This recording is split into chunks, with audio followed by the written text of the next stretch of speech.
पिछले भाग में आपने पढ़ा और सुना है कि भगवान वामन अवतार लेकर राजा बलि को पाताल लोक का राजा बना देते हैं। अब आगे विष्णु पुराण भाग 7 बलि चक्रवर्ती सुतल लोक में पहुंचकर पाताल सम्राट के रूप में प्रतिदिन विष्णु के चरणों की अर्चना करने लगे। इस कारण देवताओं को स्वर्ग और इंद्र को स्वर्ग पर आधिपत्य फिर से प्राप्त हुए। बलि के सुतल लोक के द्वार पर वेत्र दिनधारी विष्णु पहरा दे रहे थे। उन्हीं दिनों रावण सुतल पर विजय पाने के लिए पहुंचा। वह इस विचार से सुतल लोक में प्रवेश करने लगा कि यह बौना मेरा क्या बिगाड़ सकता है। तब विष्णु ने विशाल रूप धरकर अपने पैर के नाखून से रावण को रोका। रावण लंका में जा गिरा और बेहोश हो गया। इसके बाद उसने कभी पाताल की ओर आंख उठाकर देखने की हिम्मत नहीं की। बलि चक्रवर्ती का ये नियम था कि वह जिस प्रदेश पर शासन करते थे उसका निरीक्षण अदृश्य रूप में वर्ष में एक बार कम से कम अवश्य करते थे। इसी विचार से पृथ्वी पर अपने सुसंपन्नता एवं शांतिपूर्ण शासन तथा वहां की शस्य श्यामल फसलों का वे निरीक्षण करने आए। वे शस्यों को पुष्टि और जीवनी शक्ति प्रदान करते, कृमि कीटों से उनकी रक्षा करते। उनके स्वागत के रूप में दीपावली पर्व मनाया जाता। दूसरे दिन बलि प्रथमा के रूप में उनकी पूजा की जाती। वामन के त्रिविक्रम आकाश विजय के चिन्ह के रूप में आकाशदीप सजाया जाता। दक्षिण महासमुद्र में बलि चक्रवर्ती के पृथ्वी पर पहुंचने के द्वार के रूप में एक द्वीप उत्पन्न हुआ जो बाली द्वीप के नाम से प्रसिद्ध है। बलि चक्रवर्ती के वंशज पल्लव राजाओं ने उनके नाम पर शिल्प चित्रों के वैभव के साथ महाबलीपुरम का निर्माण किया। कांचीपुर में त्रिविक्रम वामनावतार की मूर्ति प्रतिष्ठित की। बलि चक्रवर्ती के शासन काल में जो क्षत्रिय अनुशासित थे वे बाद में विशृंखल हो उठे। वे जनता को अनेक प्रकार से सताने लगे। उनके अत्याचारों से जनता में असंतोष फैल गया। पीड़ित प्रजा हमेशा अपने राजा को कोसती रही। राज्य छोटे मोटे टुकड़ों में बंट गए। राजा भी परस्पर लड़ने लगे। इस कारण वे भी दुर्बल हो गए। सब जगह अराजकता फैल गई थी। हालत ऐसी थी जिसकी लाठी उसकी भैंस। उनके शासन में जनता त्रस्त हो उठी। उस हालत में विष्णु ने दशावतारों में से छठा परशुराम का अवतार धारण किया। जंगल को समूल काटने के समान 21 बार क्षत्रियों को परशु से निर्मूल किया और ये साबित किया कि जब जिसकी आवश्यकता होती है उसकी पूर्ति करने के लिए वे अवतरित हुआ करते हैं। उस काल में धरती पर शासन करने वाले शासकों के सिरमौर हेहय चक्रवर्ती कार्तवीर्यार्जुन सुदर्शन चक्र के अंश को लेकर पैदा हुए थे। किसी जमाने में विष्णु योग निद्रा में निमग्न थे।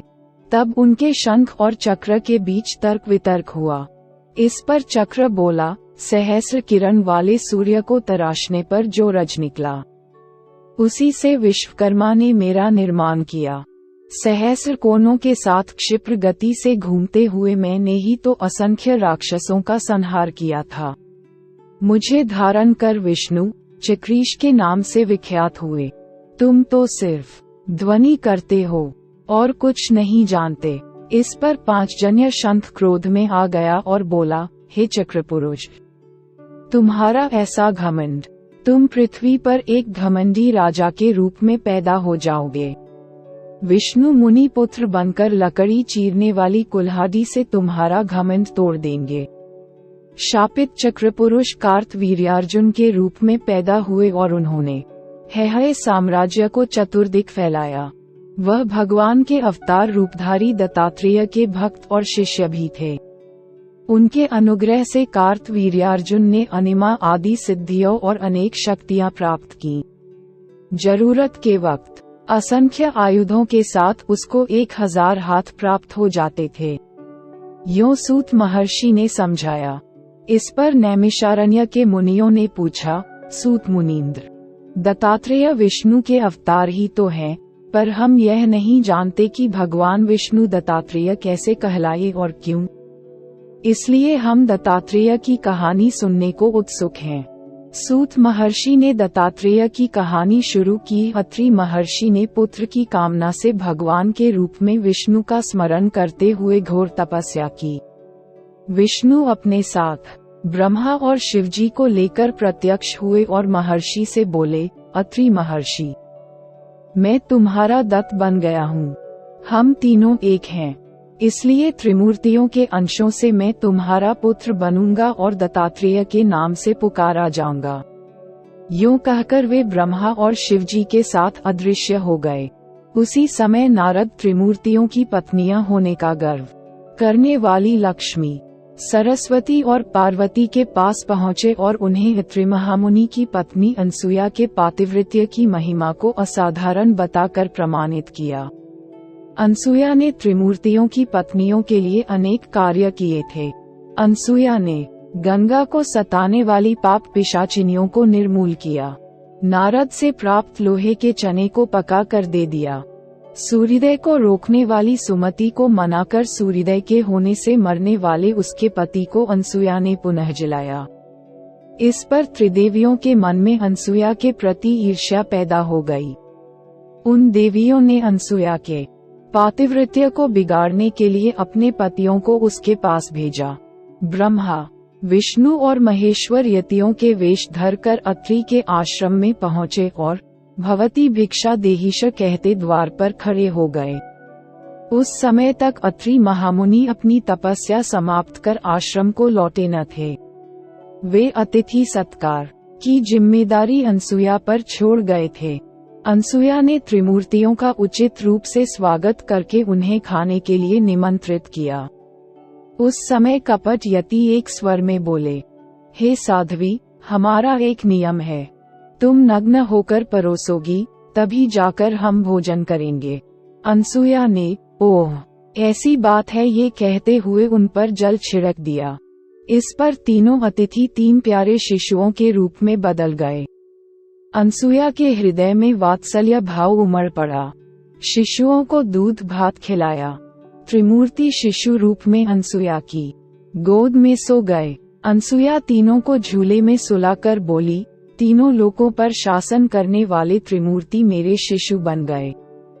मेरे भाग्य को क्या कहा जाए, ब्रह्मांड ही इनका झूला है। 4 वेद उस झूले के पलड़े की जंजीरें हैं। ओंकार प्रणवनाद ही इनके लिए लोरी है। यूं वह मधुर कंठ से लोरी गाने लगी। उसी समय कहीं से एक सफेद बैल आश्रम में पहुंचा। द्वार के सम्मुख खड़े हो सर हिलाते हुए उसने पायलों की ध्वनि की। एक विशाल गरुड़ पंख फड़फड़ाते हुए आश्रम पर फुर से उड़ने लगा। एक राजहंस विकसित कमल को चोंच में लिए उड़ते आकर द्वार पर उतर गया। अत्यंत प्यारे लगने वाले रंग बिरंगे पिल्ले पूंछ हिलाते हुए घर में घुस पड़े। उनके साथ एक नाग फन फैलाकर आ पहुंचा। उसी समय महती वीणा पर नीलांबरी राग का आलाप करते नारद और उनके पीछे लक्ष्मी, सरस्वती और पार्वती आ पहुँचे।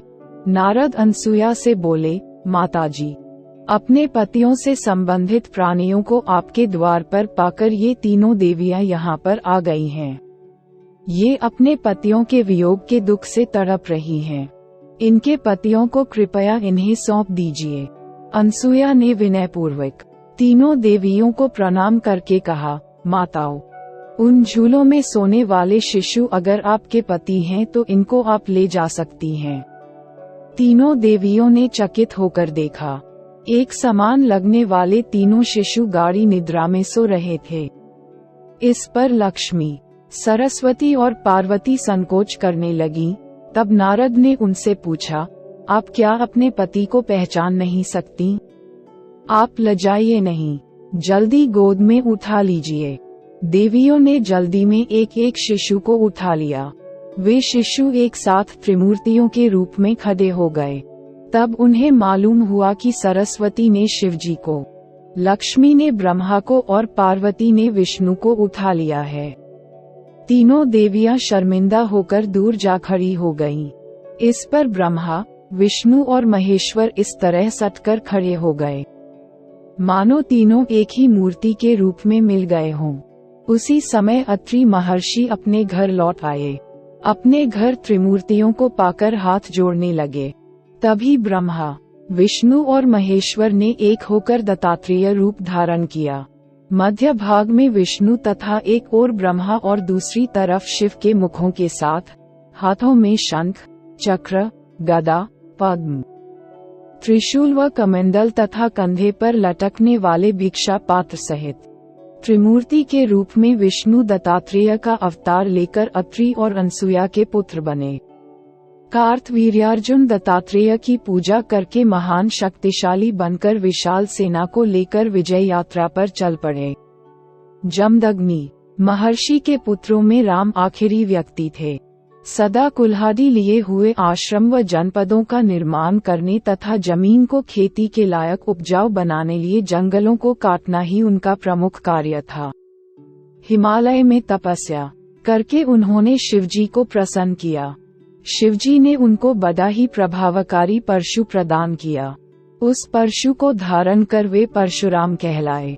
भृगुवंशज होने के कारण वे भार्गवरम नाम से भी विख्यात हुए। एक समय परशुराम की माता रेणुका देवी नदी के तट पर गई और देर तक न लौटी।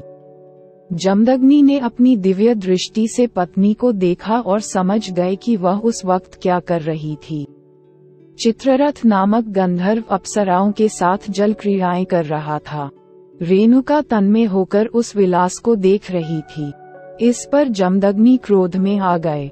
अपनी पत्नी के लौटने पर जमदग्नि ने पुत्रों को बुलाकर माता का सर काटने का आदेश दिया। परशुराम के भाई ये जघन्य कार्य करने को तैयार न हुए। जंगल से लौटकर आए हुए परशुराम को देख जमदग्नि ने उनको आदेश दिया कि वह अपनी माता और भाइयों के सर काट डाले। परशुराम ने इसका प्रतिरोध किए बिना अपने भाइयों तथा माता के सर काट डाले।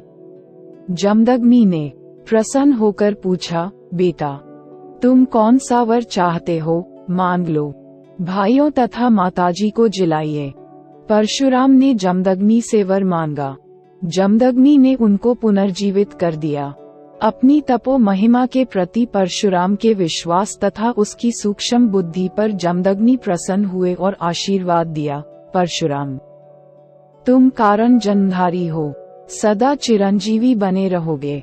कार्तवीर्यार्जुन अपनी विजय यात्रा समाप्त कर अपनी राजधानी महिष्मती नगर को लौट रहा था। उसी मार्ग पर जमदग्नि का आश्रम था। उस समय राजा व सैनिक बहुत ही भूखे थे। जमदग्नि ने कामधेनु इंशवाली अपनी धेनु की वजह से उन सबको भारी भोज दिया। वह गाय जो चीज चाहे असंख्य लोगों को भी देने की क्षमता रखती थी।